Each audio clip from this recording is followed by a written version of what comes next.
Please, my mom, she's on the floor. She's fainted. I don't know what to do. Please, someone help. A little girl's desperate call reaches the wrong number, and the last person she expects shows up at her door. What happens next will change their lives forever. It was a quiet Tuesday morning in a small, cramped apartment in downtown Chicago. The sun filtered softly through dusty blinds, casting streaks of gold across a worn kitchen table.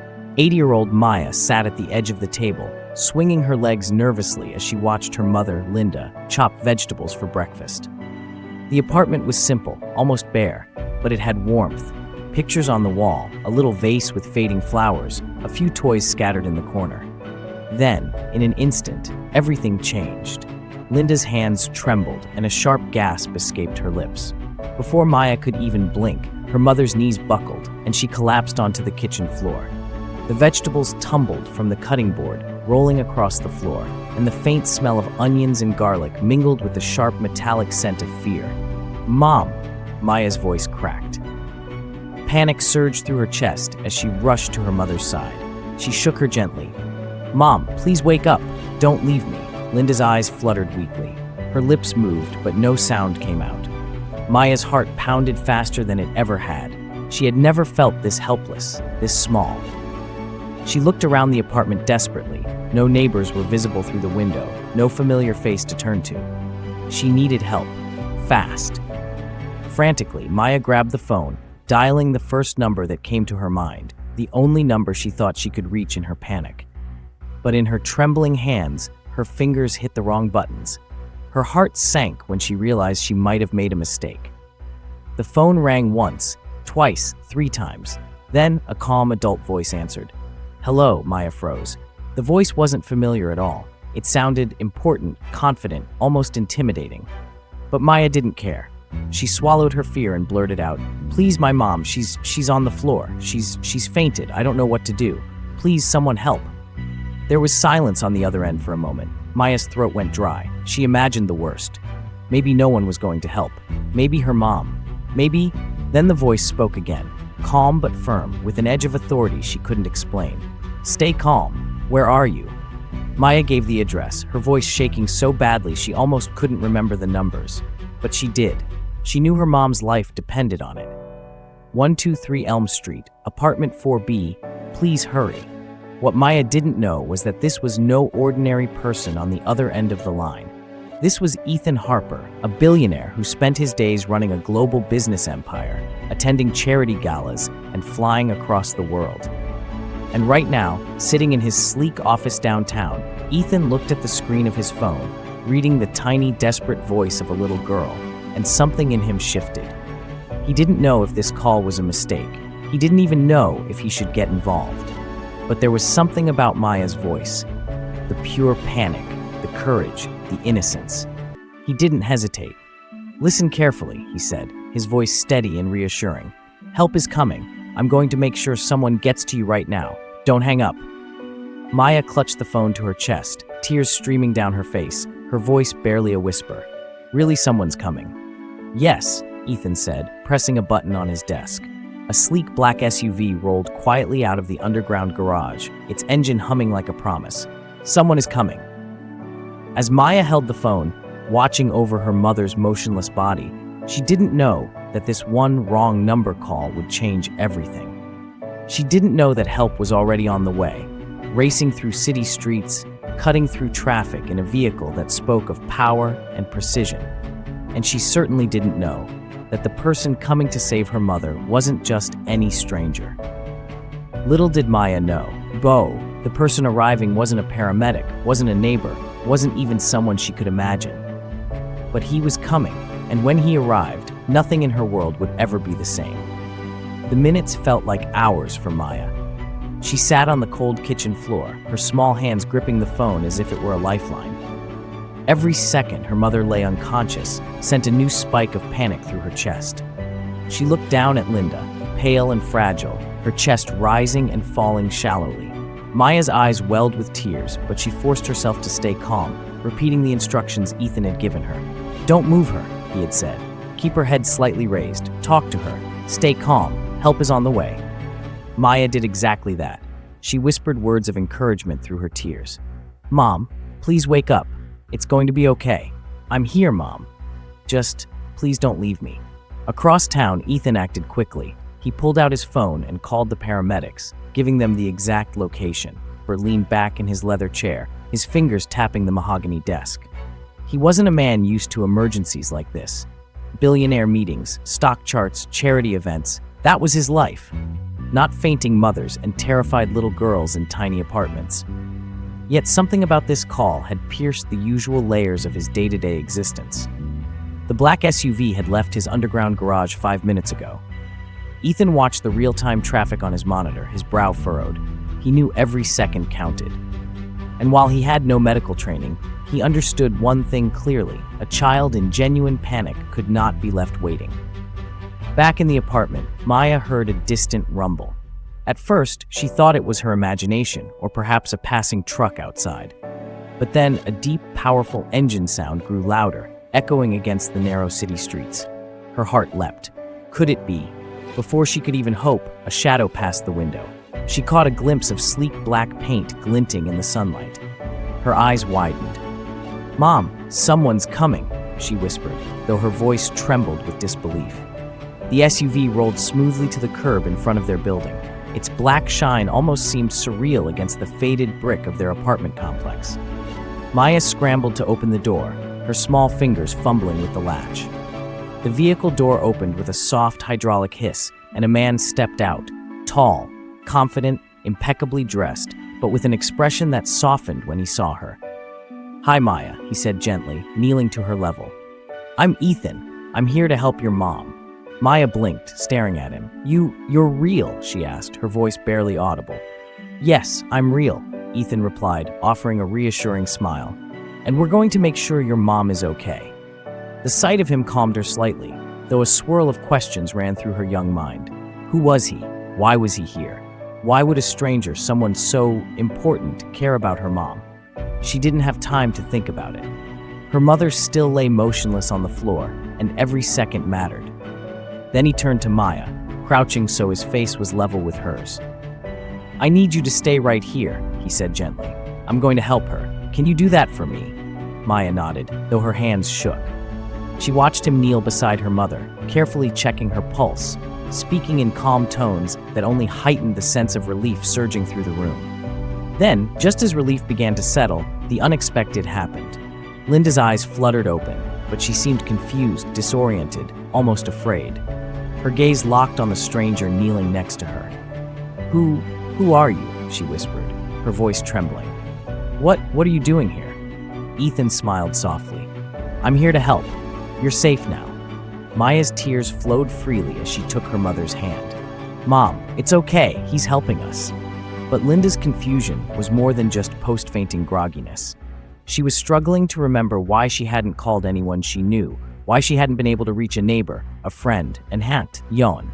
And in that moment, Maya realized just how fragile and alone they had been. The tension in the room thickened. Linda's panic was fading, but Maya's heart was racing. She knew the danger wasn't completely gone.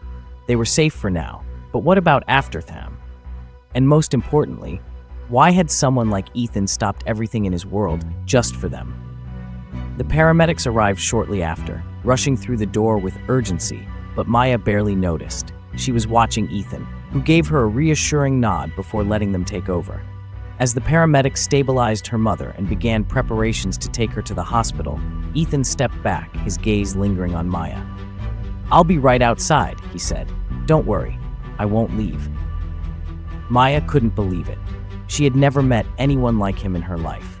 And while relief washed over her, a gnawing question lingered.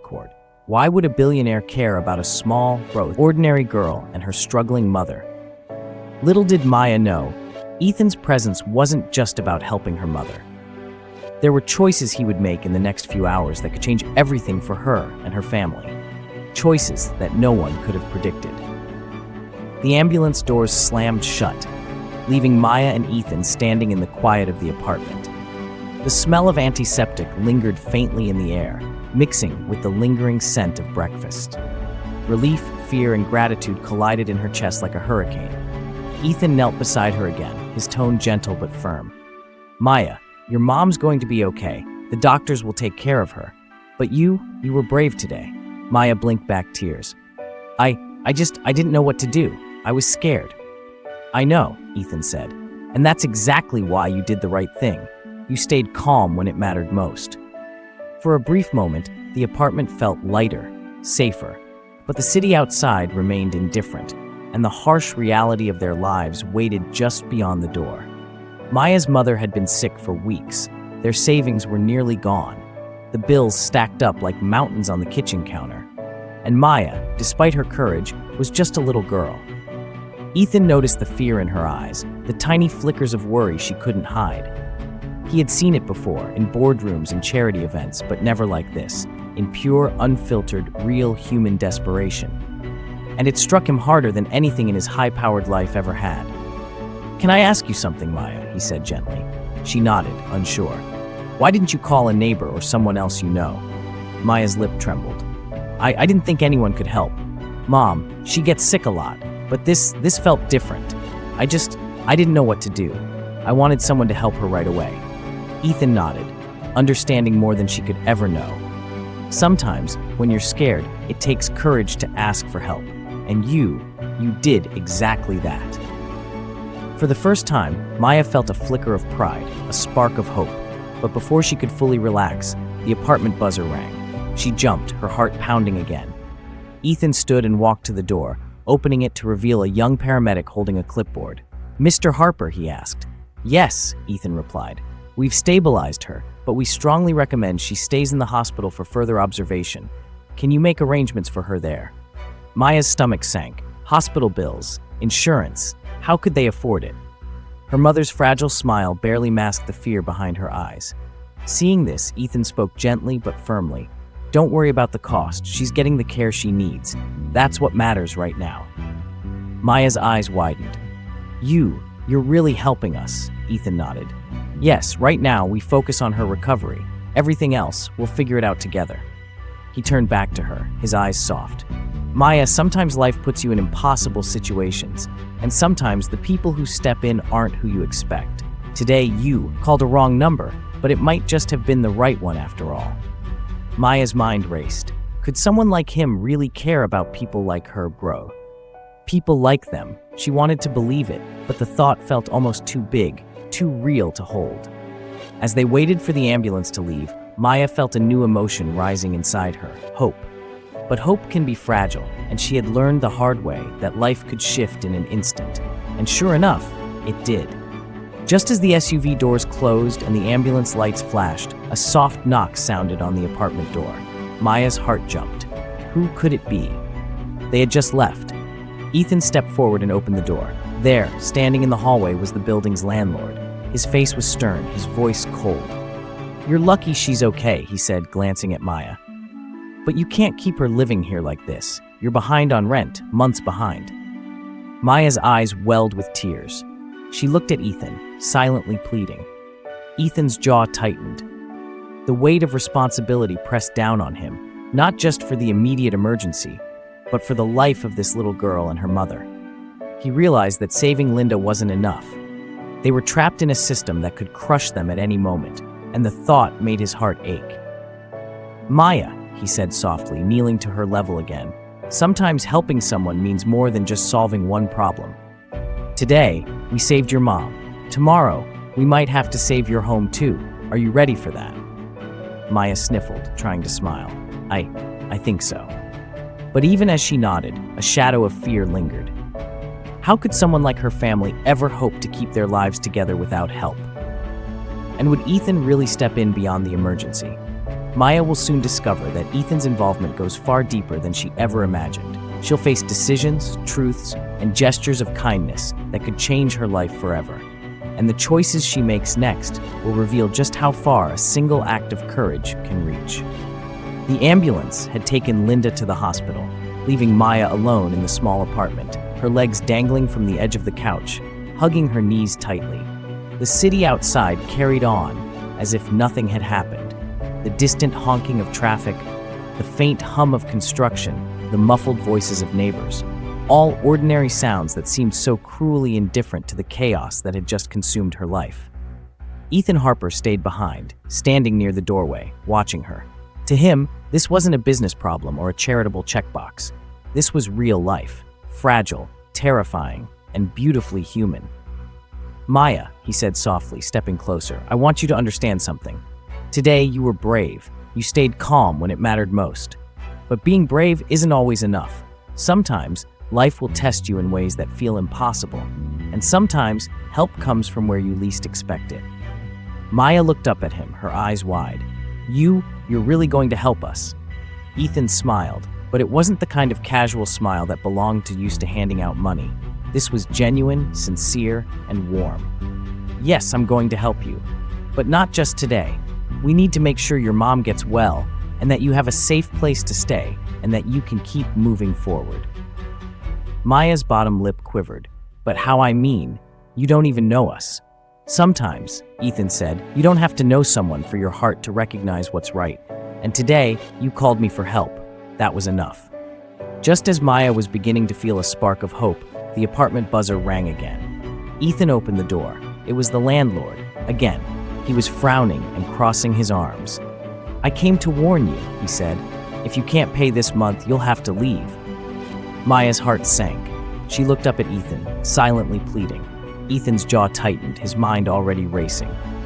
"Don't worry about it," he said calmly but firmly. "We'll handle this. You're not moving anywhere." The landlord blinked in surprise but didn't argue further. Ethan handed him a check, the kind that made Maya's jaw drop. "This covers everything," he said, "and you'll get the rest of the payments arranged." Maya's eyes filled with tears. She had never imagined a life like this could exist for her and her mom, a life where someone could step in and change everything.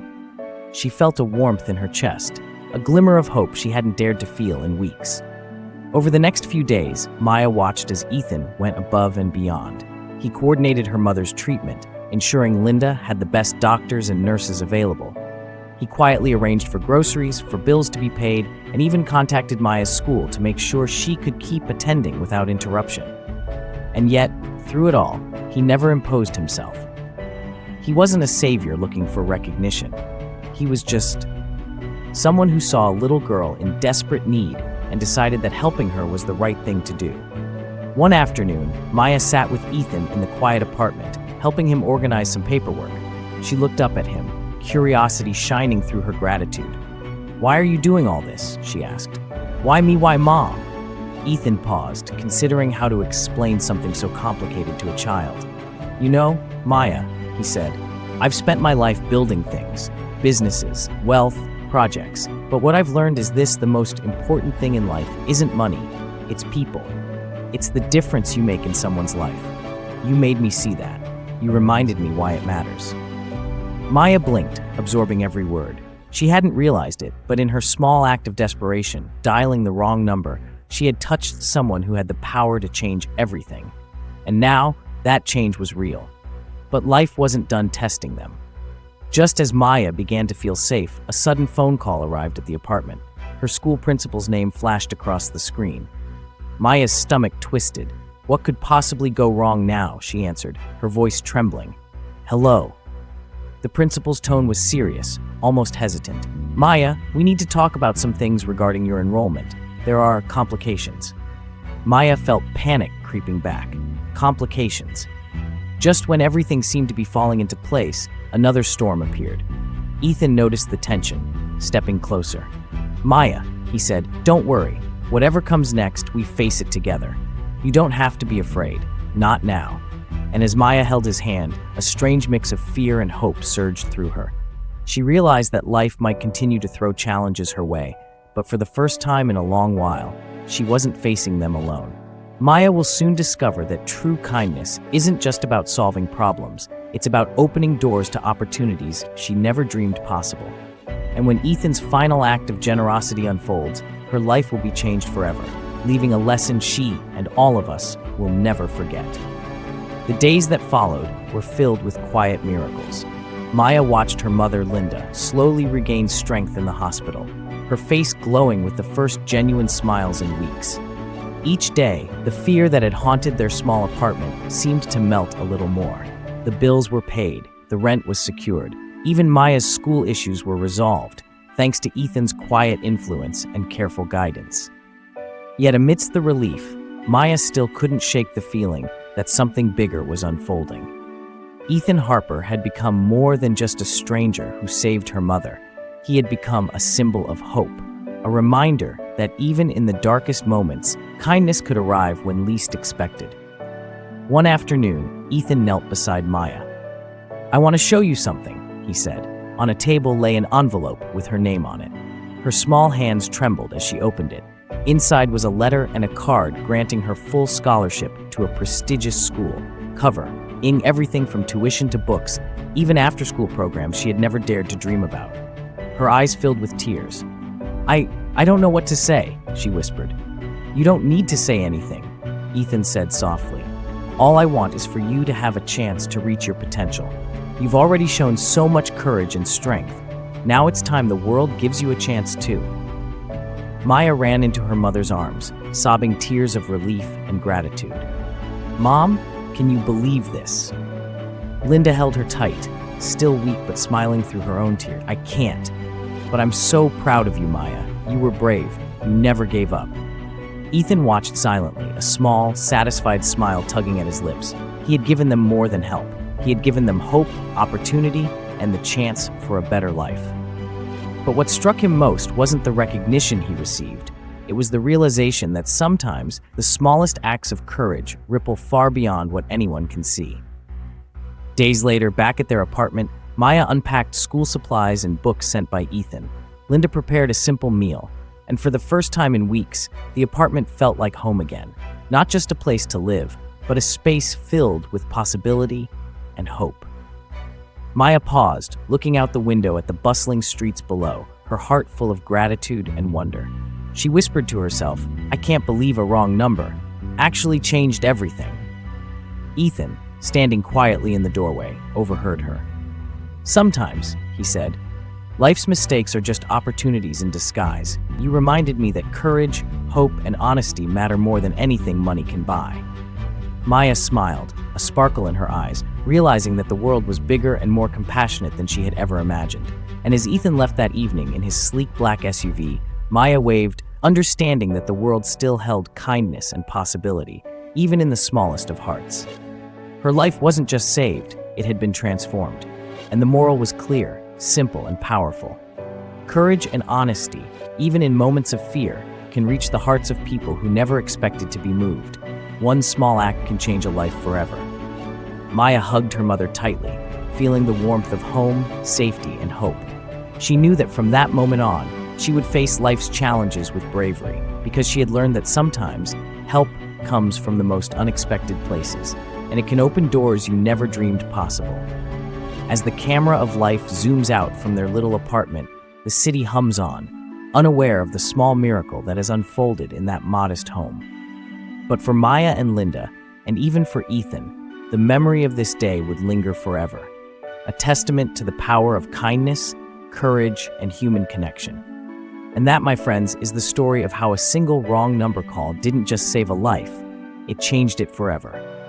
If you believe that one small act of courage can change a life, hit that like button, subscribe, and share this story to inspire someone today. And remember, we're not just telling stories, we're changing lives.